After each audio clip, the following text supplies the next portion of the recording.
साखर चौथ गणेशोत्सव महाराष्ट्राच्या पेण, उरण आणि पनवेल या तालुक्यातील प्रामुख्याने आगरी समाजात साखर चौथ गणेशोत्सव साजरा केला जातो. अनंत चतुर्दशीनंतर 4-5 दिवसांनी येणाऱ्या संकष्ट चतुर्थीला म्हणजेच साखर चतुर्थीला गणेश मूर्तीची स्थापना होते. दुसऱ्या दिवशी गणेश मूर्तीचे विसर्जन केले जाते. आता काही भाविक 5 दिवस, 11 दिवस तर काही 21 दिवस ही स्थापना करतात. पूर्वीच्या काळी असं म्हटलं जायचं की लोकांना वेळ नसायचा, काही कारखान्यात काम करायचे किंवा गणेशोत्सवासाठी सुट्टी नसायची.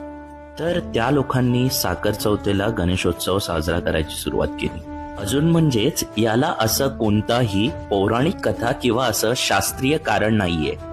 अजून एक कारण म्हणजेच चंद्राला गणपती बाप्पाने जो शाप दिला होता, म्हणून असं म्हणतात की भाद्रपद महिन्याच्या गणेश चतुर्थीला आपण चंद्राचं तोंडही बघत नाही, परंतु त्याचा उशाप म्हणून या साखर चौथीच्या गणपतीला प्रथम चंद्राची आरती, चंद्राचे पूजन केले जाते. या गणपतीला जसे साखरेचे मोदक केले जातात, तर त्या 21 मोदकांपैकी एक मोदक हा मिठाचा खडा ठेवून बनवला जातो.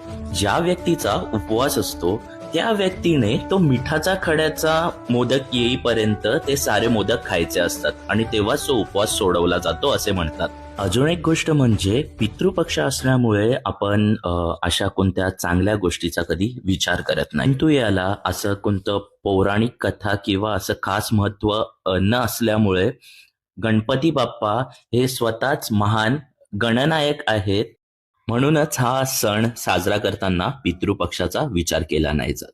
तर तुम्हालाही याबद्दल अजून काही माहिती असेल तर कमेंट करून नक्की सांगा.